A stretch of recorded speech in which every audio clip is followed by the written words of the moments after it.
Sir నమస్కారం sir. నమస్తే అండి. సార్ హీరో 'శ్రీరామ్' గత కొన్ని సినిమాల్లో కూడా అతను యాక్ట్ చేయడం జరిగింది. సో, ఈ మధ్య కాలంలో సినిమాల్లో పెద్దగా యాక్టివ్‌గా కూడా లేరు. అయితే అతను డ్రగ్స్ కేసులో అరెస్ట్ అవ్వడం జరిగింది. అంటే డ్రగ్స్ విక్రయిస్తున్నాడని చెప్పేసి అతన్ని అరెస్ట్ చేశారు. అండ్ రిమాండ్ కూడా విధించడం జరిగింది. అసలు ఏం జరిగింది? దీనికి గల కారణాలేంటి? మీరేం చెప్తారు సార్? కారణాలేం గాదండి. చాలా క్లియర్‌గా ఇదొక పాజిటివ్‌గా కనిపించింది నాకు ఆ వార్త. హ్మ్. అంటే జనరల్‌గా డ్రగ్స్ అనేవి నైజీరియన్స్ సరఫరా చేస్తారు, సినిమా వాళ్ళు కన్జ్యూమ్ చేస్తారు అన్నట్టుగా ఒక నెరేటివ్‌ని బిల్డ్ చేసి ప్రపంచం మీదకి వదిలారు. అయితే కొంచెం భిన్నంగా జరిగిన వ్యవహారం ఏంటంటే, ఈ కేసుకు సంబంధించి మెడ్రాస్‌లో, చెన్నైలో అరెస్ట్ అయ్యాడు ఇతను. Cinema hero 'Sriram'. ఇతను గతంలో తెలుగు సినిమాల్లో హీరోగా నటించాడు. అలాగే కొన్ని క్యారెక్టర్ రోల్స్‌లో కూడా కనిపించాడు అతను. ఉదాహరణకి వెంకటేష్ గారి 'ఆడువారి మాటలకు అర్థాలే వేరులే' అనే సినిమాలో అతనికి మంచి గుర్తింపే వచ్చింది. అలా అతనితో రకరకాల పాత్రలు చేయించారు. ప్రధానంగా హీరోగా అంటే కూడా క్యారెక్టర్ రోల్స్‌లోనే అతను ఆడియన్స్‌కి గుర్తున్నాడు. క్యూట్‌గాను, కూల్‌గాను మంచి హీరో అనే పద్ధతిలో అతనికి ఒక ఇమేజ్ ప్రారంభ దశలో ఉంది. కానీ నెమ్మదిగా అతను క్యారెక్టర్ రోల్స్‌కి షిఫ్ట్ అయ్యాడు. ఇది అతని సినిమా నేపథ్యం. అయితే అతని ఫ్యామిలీకి కూడా కొంత సినిమా నేపథ్యం ఉంది.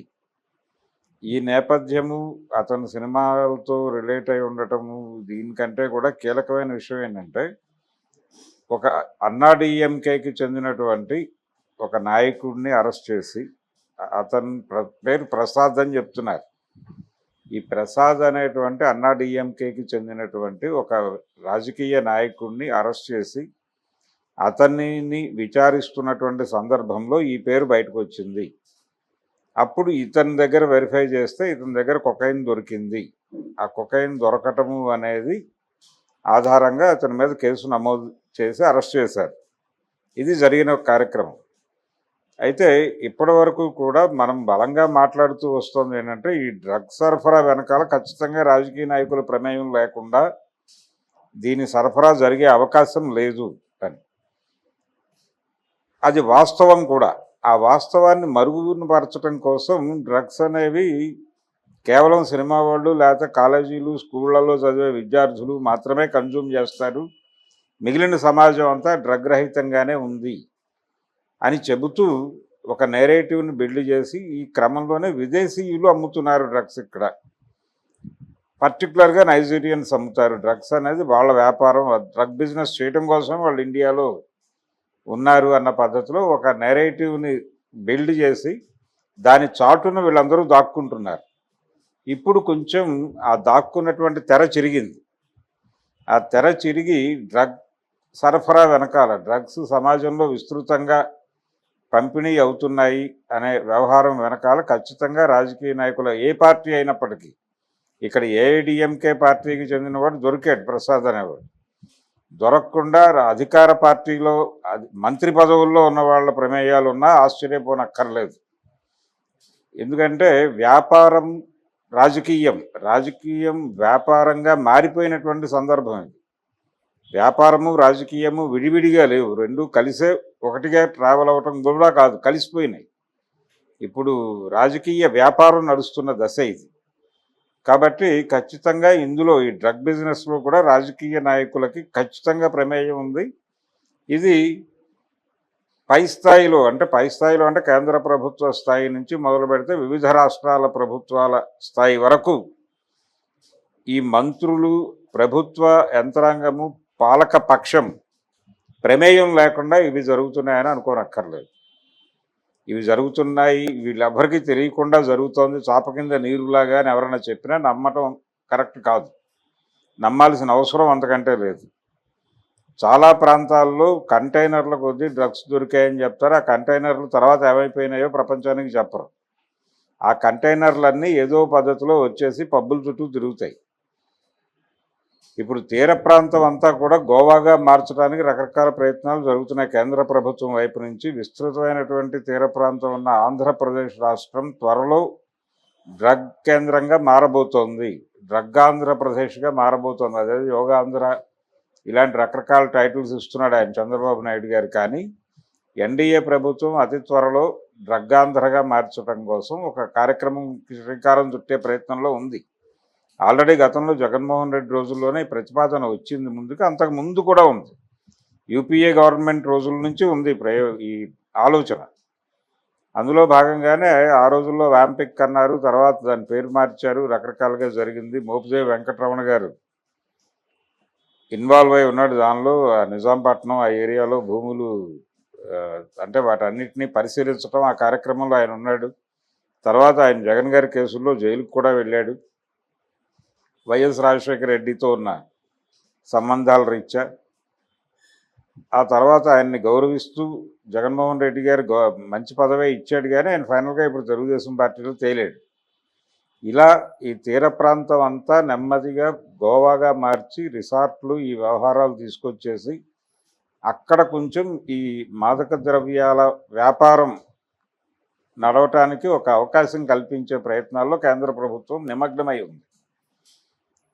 రిలాక్సేషన్ అనే పేరుతో డ్రగ్ వాడకం అనేది విపరీతం అయిపోయింది. ఈ మధ్య మనం చూసి అది పెద్ద అంటే ఎప్పుడైనా అడపాదడప మేము దీని పట్ల సీరియస్గా ఉన్నాం, మేమేమి దీన్ని వదిలిపెట్టేయట్లేదు, మేము ఈ ఏరియాలో పనిచేస్తున్నాం, మా ప్రభుత్వం దృష్టి ఉంది అని చెప్పడం కోసం అడపాదడప ఇలాంటి కేసులు మన ముందు పెట్టి ఆశ్చర్యపరుస్తూ ఉంటారు. కానీ కనిపించకుండా ప్రతిరోజు డ్రగ్స్ ఇంటింటికి సరఫరా, పాల ప్యాకెట్లు లాగా ఇంటింటికి సరఫరా అవుతున్నాయి అన్ని తెలిసినా ఆశ్చర్యపోవాల్సిన అవసరం ఏం లేదు.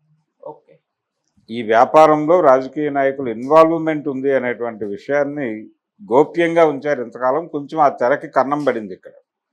ఇతను చిన్న స్థాయి నాయకుడా పెద్ద స్థాయి నాయకుడా అని కూడా అనుకోనక్కర్లేదు. అతను ఒక దశలో అధికార ప్రతినిధిగా కూడా వ్యవహరించాడు అనేది పత్రికలు రాస్తున్నటువంటి విషయం ఈ ప్రసాద్.